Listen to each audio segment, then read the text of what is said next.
If you ever walk your dog at night and notice they've started taking you on a different route than usual, pay attention to where they're leading you, because sometimes dogs don't walk to exercise. Sometimes they walk to patrol.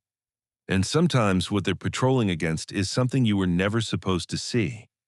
I wish someone had told me that before November 3rd, 2023, when my German Shepherd started changing our nightly route through Prospect Park in Brooklyn, and I learned that some paths aren't meant for humans after dark.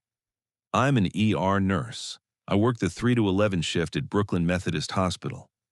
I deal in trauma, triage, and life or death decisions made in seconds. I understand anatomy, physiology, and the limits of human survival. What I'm about to tell you shouldn't be possible according to everything I know about biology and physics.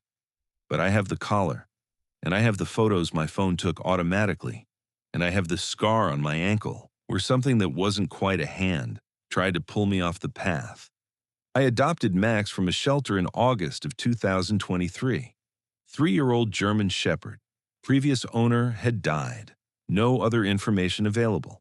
The shelter staff said he was well-trained, good with people, and needed regular exercise. Perfect for my schedule. I worked evenings, got home around 11:30 p.m., and needed the decompression of a long walk before bed.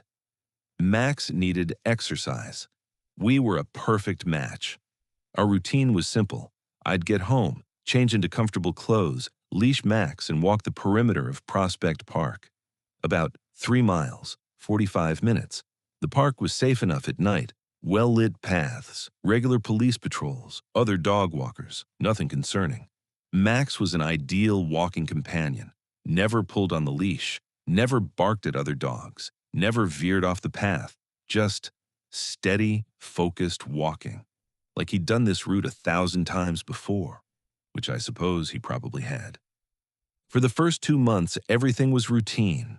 We'd walk the same loop every night, enter at Grand Army Plaza, follow the perimeter path counterclockwise, exit at the same entrance, home by 12:30 a.m., sleep, repeat. Then, on November 3rd, Max changed the route. We were approaching our usual path, the well-lit perimeter loop, when Max stopped. Just stopped walking, stood completely still, staring into the darker interior of the park. "Come on, boy, wrong way. We stay on the lit path." He didn't move, didn't acknowledge me, just stared. I tugged the leash gently. "Max, let's go. Same route as always." He pulled, hard, toward the interior path, the one that cut through the wooded section, the one that was poorly lit, the one I'd always avoided because I was a woman walking alone at nearly midnight. "No, we're not going that way." He pulled harder, whining now, insistent, like something in that direction needed his attention, needed him to investigate. "Max, no, heel." He looked back at me, and for just a moment, just a split second, his expression wasn't that of a pet wanting to explore. It was the expression of a guard who'd spotted an intruder, of a soldier who detected a threat, of something that knew its job and needed to do it. Then the moment passed. He was just a dog again, but still pulling toward the interior path. I made a decision I'd regret. I followed him. The interior path was darker than I'd expected. The canopy of trees blocked most of the ambient light from the city. My phone's flashlight barely penetrated 10 feet ahead. And the sounds. God, the sounds were different. No traffic noise, no distant voices, just leaves rustling, branches creaking, and somewhere, far off, something that might have been laughter or might have been birds or might have been neither. Max walked with purpose now, not the casual gait of a dog on an evening walk, the focused stride of something on patrol, checking, monitoring, ensuring. "What are you looking for, boy?" He didn't respond, just kept walking, leading me deeper into the park, further from the lit paths, further from safety. We walked for maybe 10 minutes, then Max stopped again, stood completely still, staring at something ahead that I couldn't see. I aimed my flashlight in that direction, saw trees, shadows, nothing unusual. But Max saw something. His whole body went rigid, ears forward, hackles raised, a low growl building in his chest. What is it? The growl intensified. He backed up, putting himself between me and whatever he was seeing. Protective, defensive. Then I saw it too. Movement. About 30 feet ahead. Something shifting between the trees. Not walking, flowing. Like liquid shadow taking temporary form. Hello? Is someone there? The movement stopped. Whatever it was, it had heard me, was aware of me, was deciding. Max barked, sharp, aggressive warning. The shadow retreated, melted back into darkness, disappeared. Max stood guard for another minute, then relaxed, turned around, started walking back the way we'd come. Route complete, patrol finished, threat assessed and driven off. We emerged onto the lit path 10 minutes later. Continued our normal loop, exited at Grand Army Plaza, went home. I told myself it had been another dog walker, someone taking an off-path route like we had. Nothing unusual, nothing threatening, just coincidence. But I didn't believe it, and neither did Max. The next night, same thing. Max led me on the interior path, same route, same patrol pattern, and again, we encountered something. Same flowing shadow, same retreating when Max barked, same protective behavior. Third night, same pattern. But this time the shadow didn't retreat immediately. It lingered, watching, testing, like it was learning Max's routine, learning his responses, learning what it could get away with. On the fourth night, November 7th, I decided to skip the walk. Stay home, avoid whatever was happening in that park. Max didn't accept that.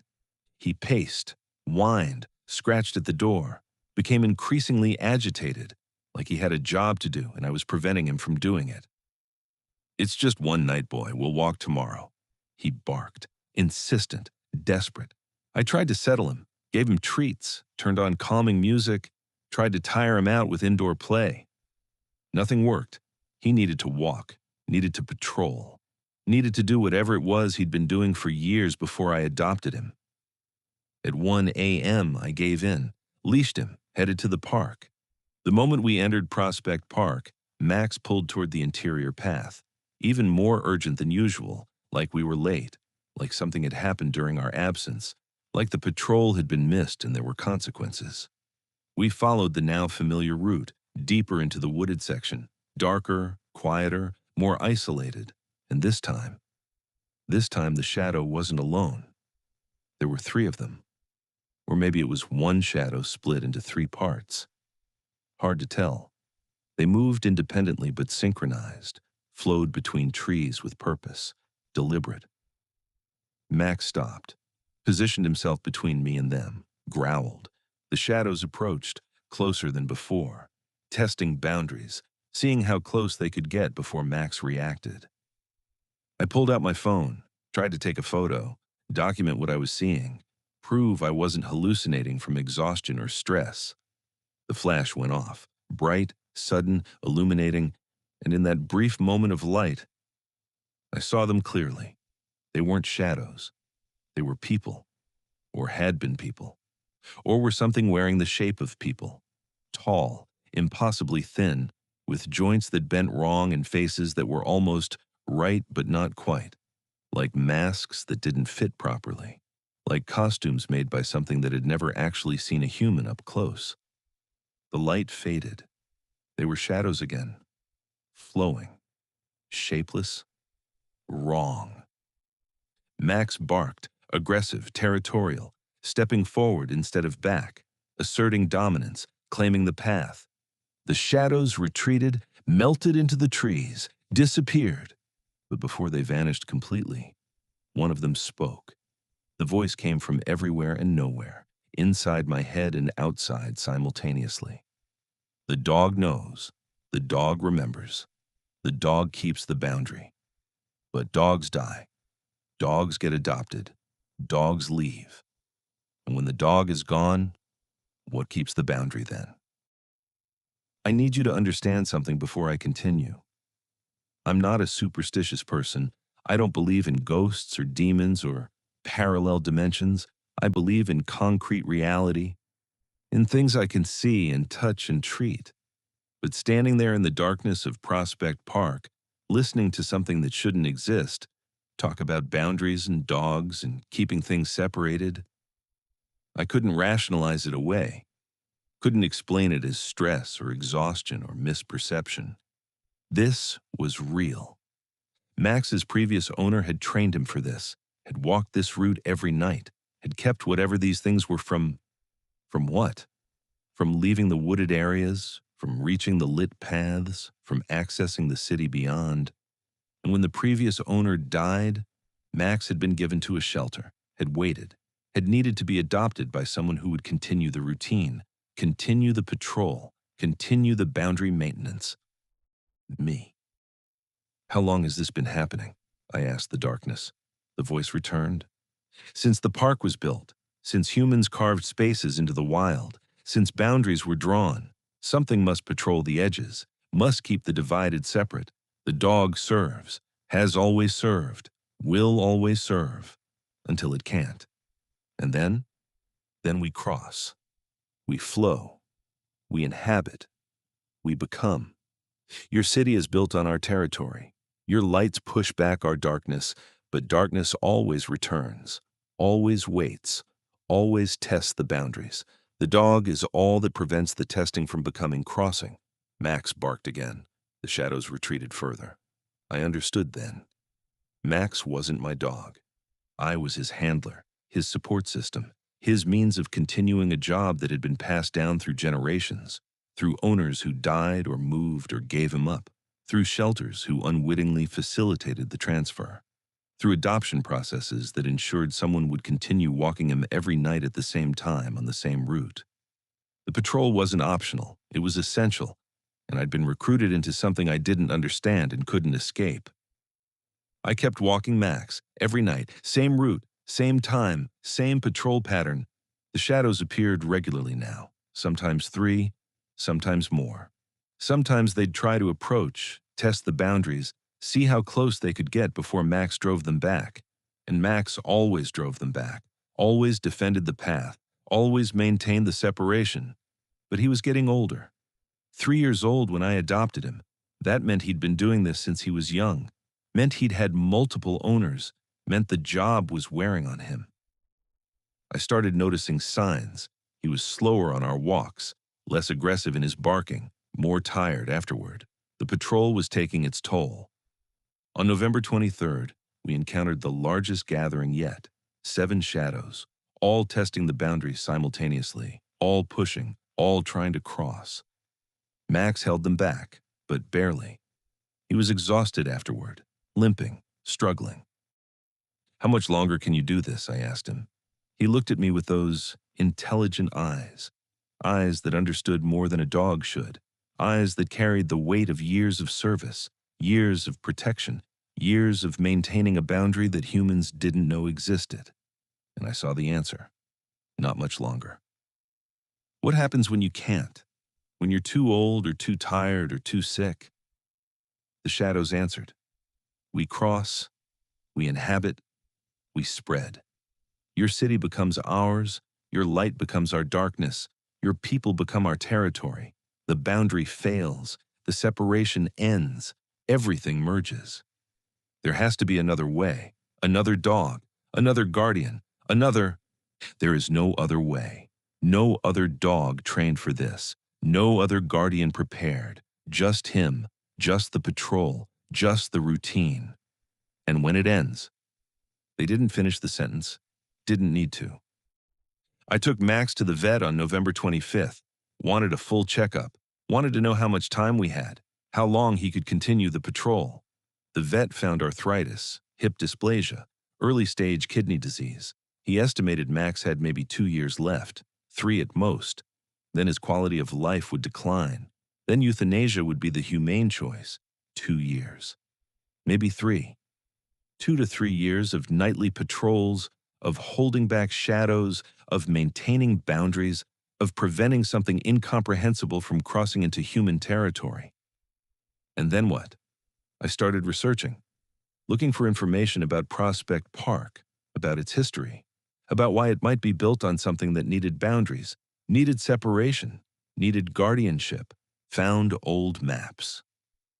The park was built on land that had been considered cursed by the Lenape people who'd originally inhabited the area.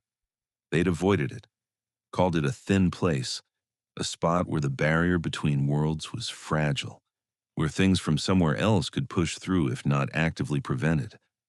The park designers hadn't known, or hadn't cared. They'd carved paths through the thin places, installed lights, created spaces for humans to gather and play and exercise. And someone, at some point in the park's history, had realized the mistake, had understood that the thin places needed monitoring, needed patrol, needed a guardian who could walk the boundaries every night and push back whatever tried to cross. Dogs.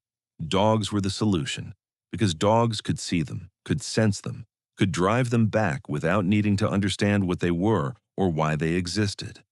Dogs would patrol because that's what dogs did: protect, guard, serve. And the tradition had continued for over a century, passed from owner to owner, dog to dog, an unbroken chain of nightly patrols, of boundary maintenance, of preventing something terrible from spreading into Brooklyn, until Max died, until the chain broke, until the boundaries failed. I tried to find another dog, started visiting shelters, looking for German shepherds, for dogs with the right temperament, the right focus, the right instincts. But it wasn't that simple. Max wasn't just a trained dog. He was a dog who'd been walking this route his entire life, who'd learned it from his previous owner, who'd inherited not just the path, but the knowledge, the awareness, the ability to see and respond to what others couldn't. You couldn't just train a new dog to do this. They had to be born into it, raised in it, shaped by years of exposure. And I didn't have years. I had 2, maybe 3. On December 1st, I made a decision. I contacted the vet, asked about breeding, about whether Max could father a puppy, a successor, an heir to his patrol route. The vet said it was possible. Max was still fertile, still capable. We'd need to find the right female, arrange the breeding, wait for pregnancy, wait for birth, wait for the puppy to grow old enough to walk, to train, to learn. 18 months minimum, probably 2 years, right at the edge of Max's expected lifespan. We'll make it work, I said, but I didn't know if we would. Didn't know if Max would survive long enough to train his replacement, didn't know if a puppy could learn fast enough, didn't know if the boundaries would hold during the transition, didn't know if I was trying to preserve something that should have ended decades ago, something that was keeping Brooklyn safe, or just postponing an inevitable merging, an inevitable crossing, an inevitable end to the separation between worlds. I'm still walking Max, every night, same route, same patrol, same shadows testing the boundaries. But they're getting bolder, more aggressive, more numerous, like they can sense Max weakening, sense the patrol failing, sense the boundary eroding. And I know with absolute certainty that when Max dies, something is going to change. Something is going to cross. Something is going to merge. And I'm the only person who knows it's coming, the only person who can warn anyone, the only person who understands that Prospect Park isn't just a park. It's a boundary, a barrier, a thin place that's been maintained through dog patrols for over a century. What do I do? Who do I tell? Who would believe me? I've documented everything: photos, videos, journal entries, evidence of the shadows, of Max's behavior, of the nightly encounters. But evidence doesn't matter if no one believes the premise, if no one accepts that boundaries between worlds exist, that dogs can patrol them, that something incomprehensible waits on the other side, waits for the patrol to end, waits for the guardian to die, waits for the crossing. The third time I saw the same person walking the same dog on the same trail at the same time, I knew it wasn't coincidence. But by then, it was already too late to choose a different route. I'm a software engineer for a cybersecurity firm in Seattle.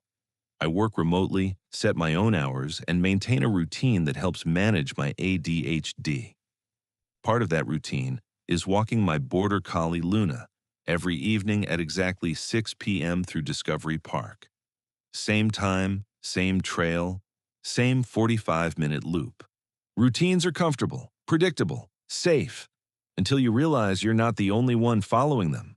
Until you realize some routines aren't habits, they're patterns. And patterns serve purposes, sometimes purposes you were never supposed to discover. I adopted Luna in January of 2024. 1-year-old border collie, high energy, needed mental stimulation and physical exercise. Perfect for someone who needed structure, who thrived on routine, who appreciated the discipline of daily walks at consistent times. Discovery Park was ideal. 500 acres of trails, forests, and meadows in northwest Seattle. Multiple path options, beautiful views, safe, well-maintained, popular with dog owners. I started walking the Loop Trail, 2.8 miles, gentle terrain. Takes about 45 minutes at a comfortable pace.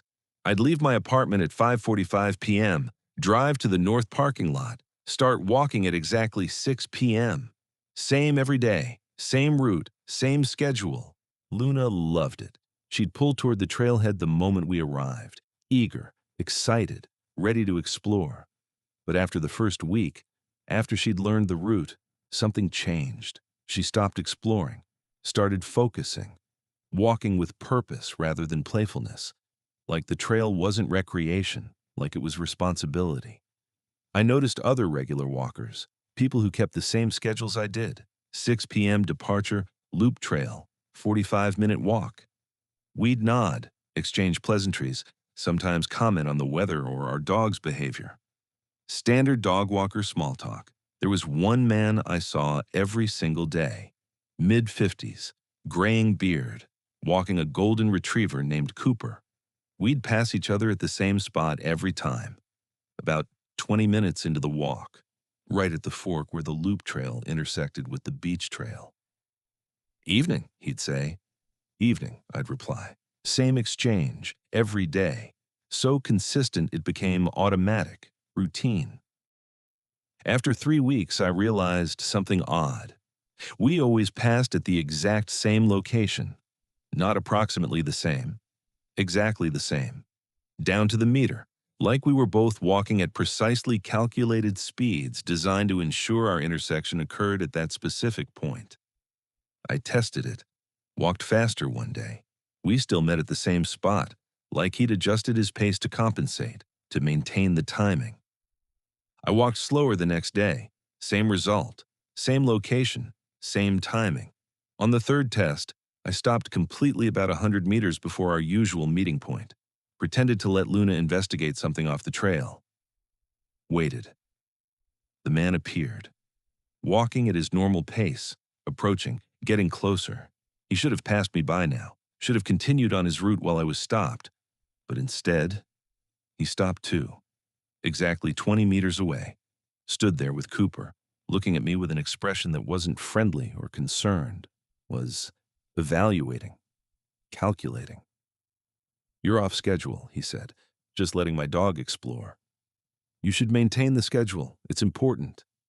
Important for what? He didn't answer. Just stood there, waiting. Making it clear he wouldn't continue his walk until I continued mine, until the routine was restored, until the pattern resumed. I started walking. We passed at our usual spot, same timing, same distance, same everything. And I realized this wasn't coincidence. This was coordination. This was synchronized. This was deliberate. But why?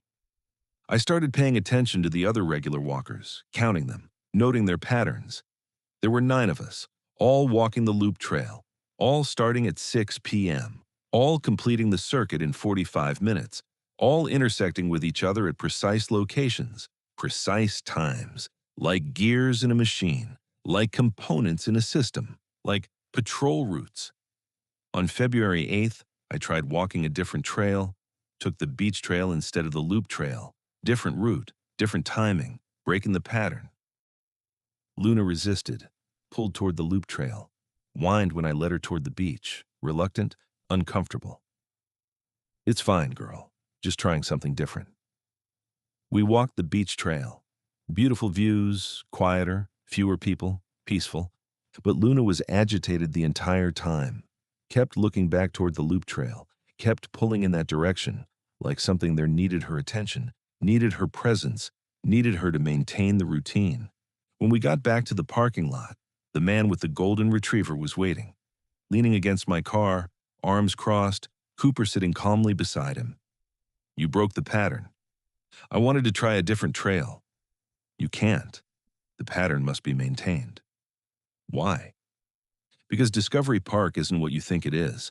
The trails aren't random. The routes aren't arbitrary. They were designed, planned, created for a purpose." "What purpose?" He looked around, checking if anyone was listening, then spoke quietly.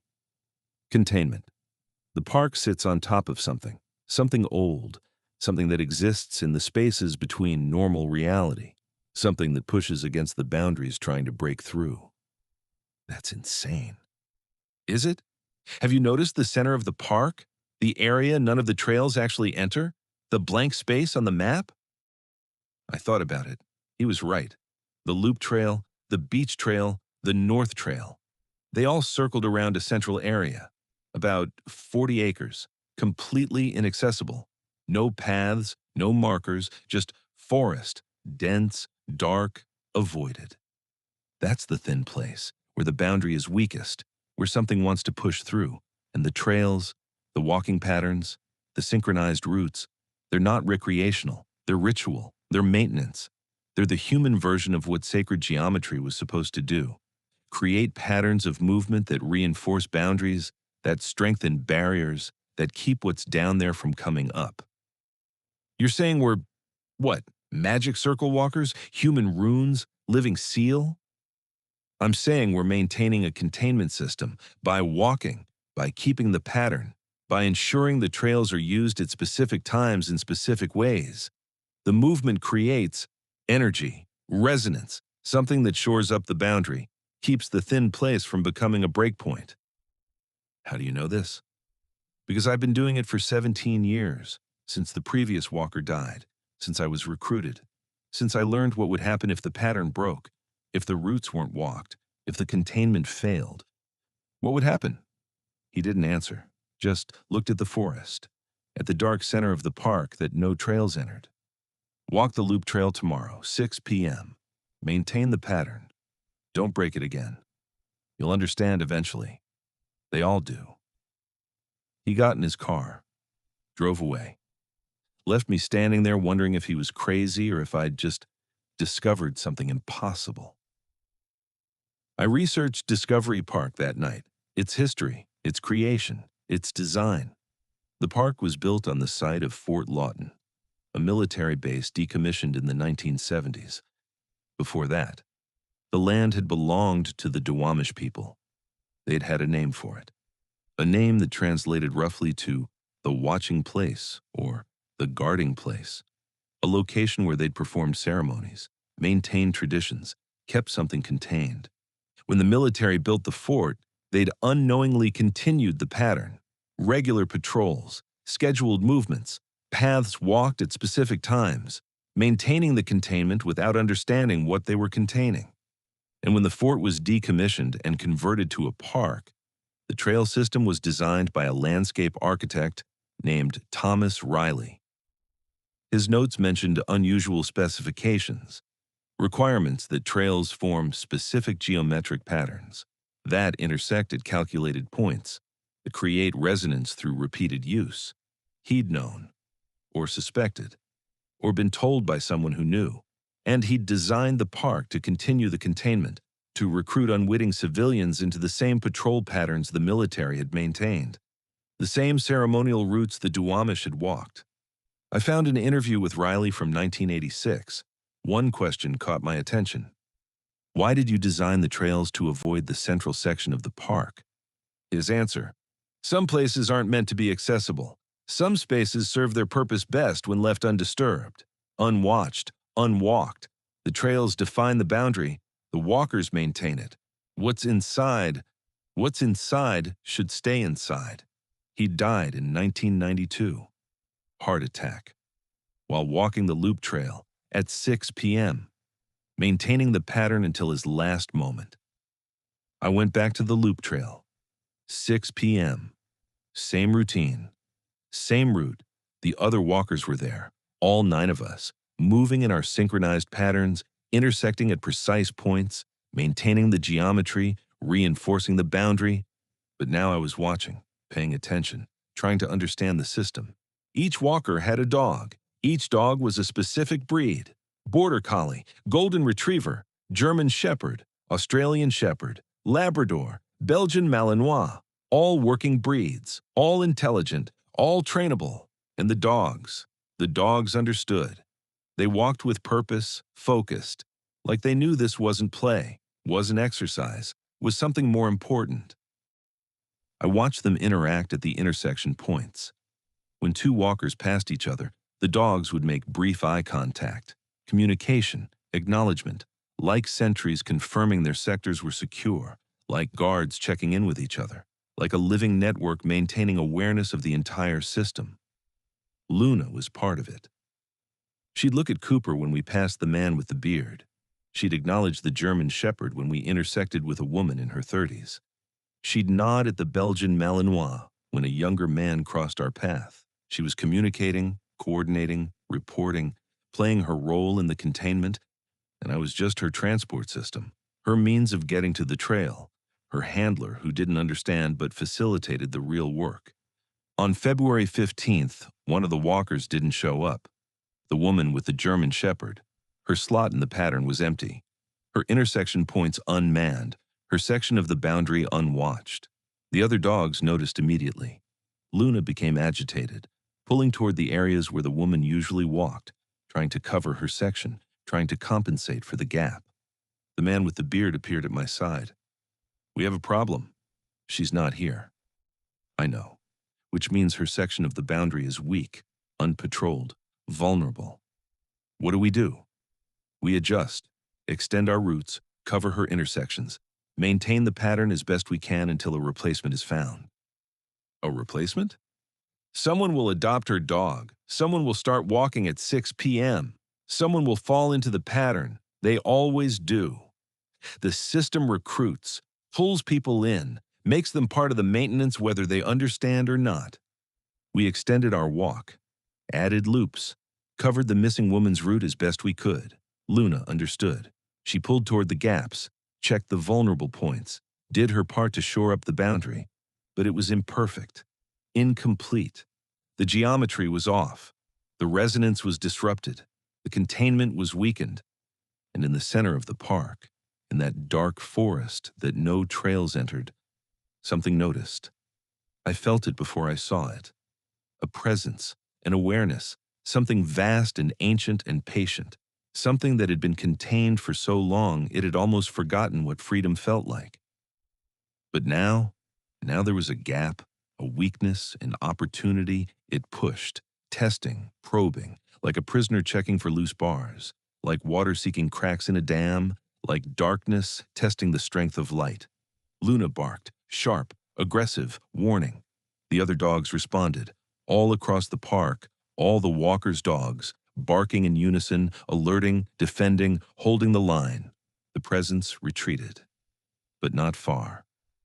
Just back behind the weakened boundary, waiting, watching, knowing that one gap could become more, that one missing walker could lead to others, that containment could fail if enough pieces were removed. The man with the beard was pale. That's never happened before, never pushed that hard, never tested that directly. What is it? I don't know. None of us know. Just that it's old. It was here before the city, before the fort, before anything.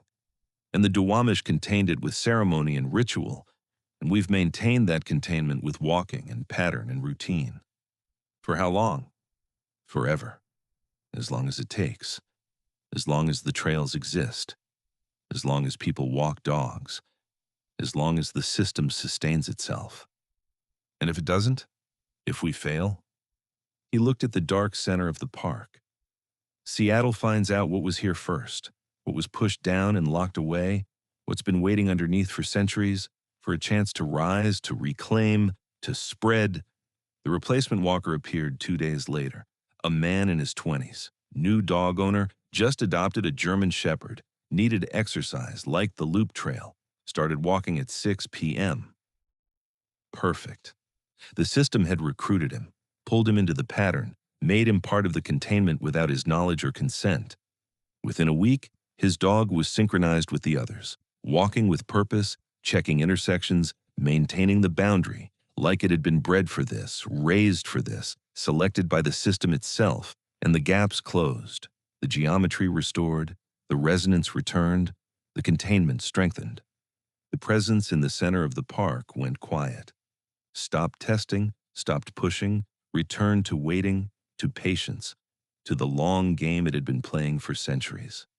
But I knew now, knew what we were doing, knew what we were maintaining, knew that my evening walks with Luna weren't recreation or routine or habit.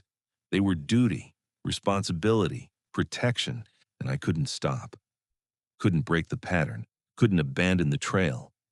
Because if I did, if the system lost another walker, the presence would test again, would push harder, would find the weakness and exploit it. And Seattle would learn what Discovery Park had been named for, what it had been designed to contain, what the Duwamish had known about and feared and kept locked away through ceremony and tradition. What we continued to contain through walking and dogs and patterns, we barely understood. I still walk Luna every evening, 6 p.m., loop trail. 45 minutes, same intersections with the same walkers, same geometric pattern, same containment maintenance. But now I'm watching, counting, making sure all 9 walkers remain consistent, making sure no gaps appear, making sure the system sustains itself. Because I know what happens when it doesn't.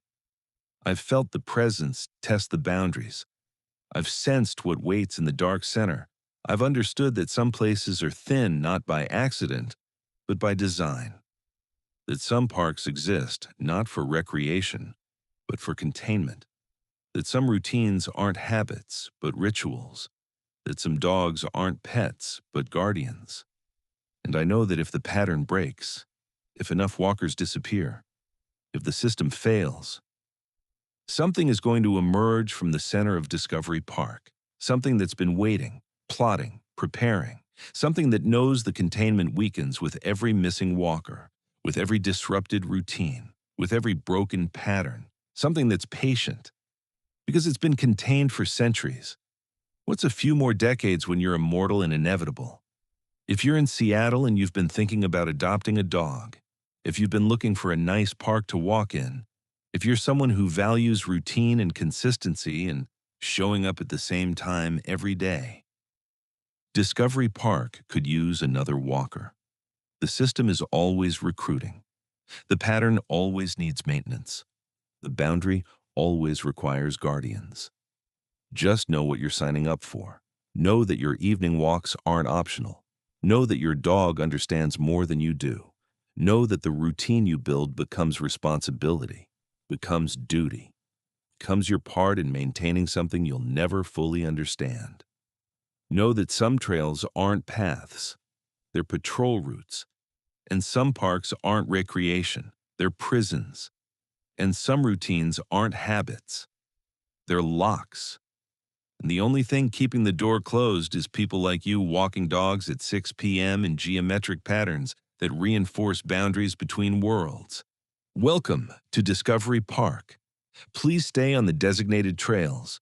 Please maintain your walking schedule. Please don't disturb the center of the park where no paths lead. And please don't break the pattern. We're all counting on you, even if most of us don't know why.